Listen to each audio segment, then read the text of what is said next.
Thank you. To seek the call, otherwise I can actually shut the Parliament down, which I don't think any of us want right now. I call for her first speech and ask that all members extend the usual courtesies to the new member for Braddon, Mrs Beswick.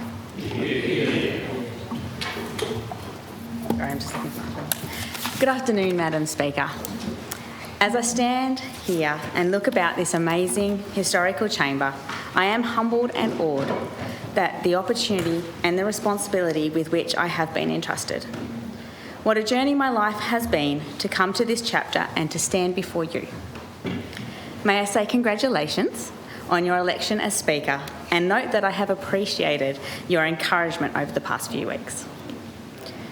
Over the past few months, and in particular since the finalisation of the count, which confirmed my election, I have been asked many times, why are you here? What has motivated you to politics? I have a strong conviction I am meant to be here, but providing a straightforward answer to this question is not simple. I'm not aware of anyone in my family that has served in public life. However, I'm sure if I look back an extra few generations, there would be. As some branches of my family have been in Tasmania for generations, and there has been some fresh Dutch blood mixed in, there has been a clear legacy for caring for others. Politics has been a man's business for a long time, and despite being raised by a single dad, I grew up in a kind of matriarchal environment. I am the third of 4 daughters. My mother is also the third of 4 daughters, and her mother is the second of 6 daughters, and each generation is incredibly close-knit.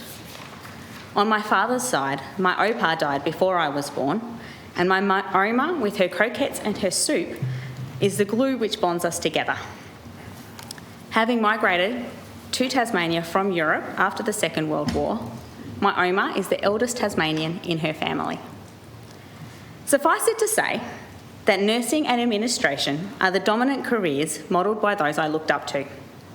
However, at the age of 17, in completing a career test, the idea of a pursuit of a political career was planted. I had other dreams and God had other plans, but as the timing is right, the opportunity becomes available, and with what may appear as doing a Bradbury over the last few months, here I am. But as I wrote this speech, I realised the effort put in was not just recent effort, but the effort of a lifetime. As I reflect on my journey, I realise that while my early aspirations diverged from political office, life's unfolding led me here. It wasn't a deliberate path toward being elected to Parliament, but looking back, I see a trajectory that brought me to this moment at the right time. The Jackie Lambie Network has a vision which inspired me to put up my hand.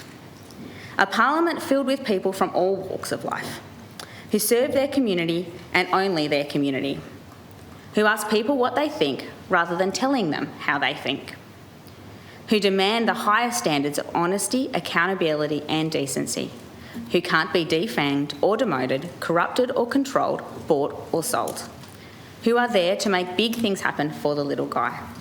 This is a democratic ideal I can truly get behind. I stand before you not because of a mere submission of an expression of interest on a website or a chance encounter with Jackie Lambie. I stand here today because of years marked with honesty, integrity and hard work. Years spent caring for those around me and serving them to the best of my ability in each moment. I grew up in East Devonport and attending public schools. I was married at 18 and 2 babies later, we moved to the mainland as many of my generation did in pursuit of employment opportunities.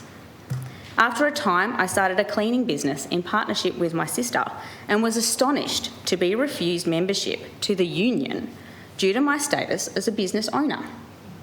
I experienced the void of sole traders and small business owners who are both employer and employee, who are unable to enter the debate for safety standards and minimum employment requirements simply because they fit that both parts.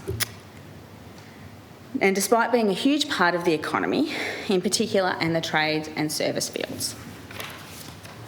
This spurred me to tertiary education, which developed my knowledge of politics and my skills in business management and strategic decision making.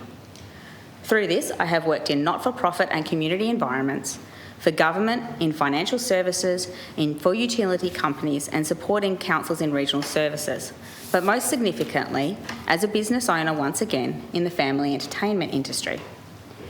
This environment spans education, tourism and hospitality and is often overlooked for its contribution to Tasmania. But each opportunity I have had has broadened my outlook and grown me into the person I am today. Madam Speaker, what is it that we look for in our leaders and those who represent us? We look for people who have integrity, who care for their communities, who notice things around them. The big thinkers, the ones who dream and pursue their dreams, and those who consider the long-term effects of decisions and the unintended effects of decisions. Sometimes our leaders do not meet their expectations and those who voted for them, and we have seen the results of this with the variety of people elected here today.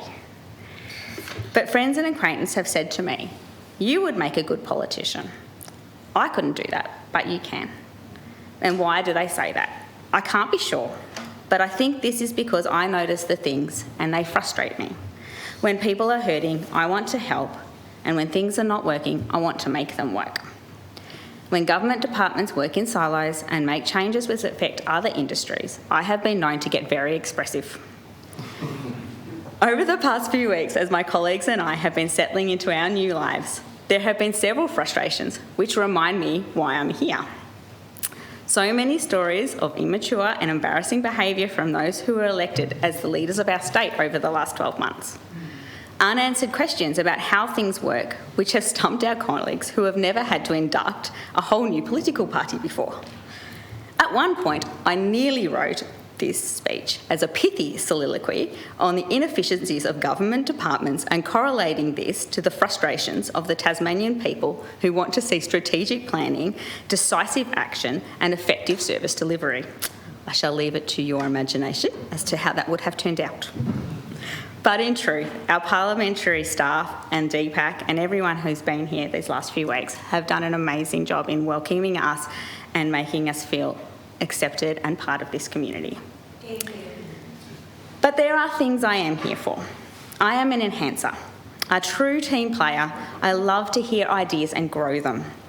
When someone sparks an idea, I want to see it work and make it work.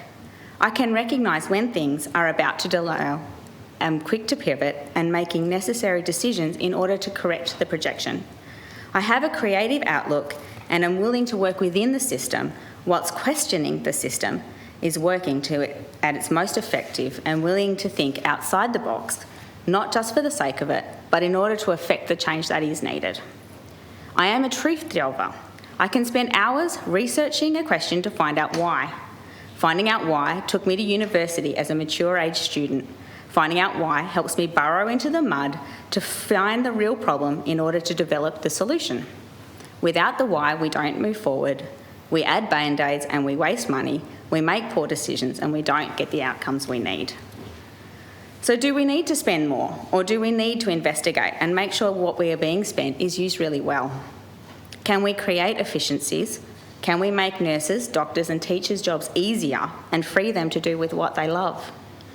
If we are going to build it, are we choosing the cheapest option or the best option?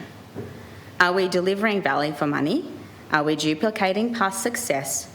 Are we looking to innovative solutions? Just because we did it that way before, are we sure we need to continue doing it that way, or is there a better way? Do we have the money to do that, or do we need to prioritise and plan for it later? And then when we have considered, when we have the information, let's do the right thing and implement it well. And these are the reasons the people of Braddon have chosen me. They have recognised the lady who kept rearranging her business to fit more in, to create fun spaces for their families to enjoy. The wife of the Santa photos in their pictures, the mother of their children's friend, the woman who cried or cheered when they told their stories, the one who worked 80-hour weeks and a second job to keep her family fed and the doors to her business open, the one who walked the road of disability and tragedy and is continuing to do so. The one who can empathise with them and what they are going through, who has ears to hear and has pushed through the anxiety and the fear to stand here today. And so what do I promise Braddon in return? I will take the time to scrutinise bills and legislation and consider the effect on the people of Tasmania and its environments, whether physical, economical or social, its future in the short and the long term. Base my decision on the merit and the outcomes expected with an open mindset to benefit constituents from all walks of life. I will be accessible, keen to discover the views of others through discussions with organisations, groups and individuals. I have really enjoyed this, learning so much from people around our island and our region throughout discussions I have had through the campaign and the last few weeks. I look forward to this being an ongoing process, enabling my decision making to be a true reflection of the electorate I represent. Hopefully, this will continue to be with a smile on my face. Madam Speaker, as I read through others' mostly very long maiden speeches, with their lofty language and their pompous ideals, I struggled with where to start on this one. Yet here I am, presenting you with a speech that is likely just as pompous and idealistic as theirs, hopefully just not quite as long. I have heard some lovely inaugural speeches over the last week, and I encourage my new colleagues and thank them for their commitment to this House. I know I have a lot to learn and ensure I serve my community in the best way possible. I dream of a type of democracy which enables ease of access between the electorate and their representatives. I dream of politics that is not a game but a collaboration. As I close, I turn to the act of appreciation. So many people have a part to play in me standing here today. My family, my friends, my church community, the people who have encouraged and mentored me throughout my life, the people of Braddon who voted for me, Jackie Lambie who dared to dream she could enable ordinary Australians to be a part of a new political landscape, that we can break down the walls of habit and allow fresh air in. Thank you to the JLN team, volunteers and supporters. I would not be here without you. I must say wobble boarding was a joy and I look forward to it in the future. I do. I enjoyed it. It was great.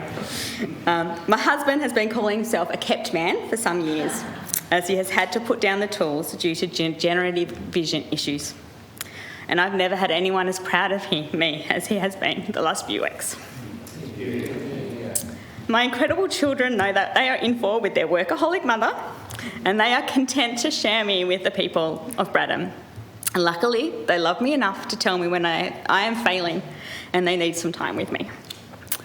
Sadly, neither my father or father-in-law are around to see this, but other father figures have stepped in, and I am so honoured to have them in my life. I have two of the most amazing mothers who I could not live without, so they better stick around a little longer. The campaign trail has brought me new friends and new colleagues to Beck, Andrew and Craig. The next few years are going to be amazing, and I know our team is going to thrive. We will stand for integrity, honesty, openness and true democracy, and Tasmania is going to be better for it.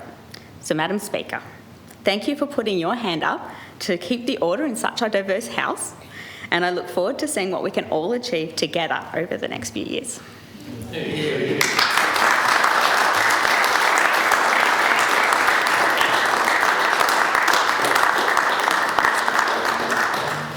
Motion before the House is the address and reply. Do we have any further speakers? Yes, we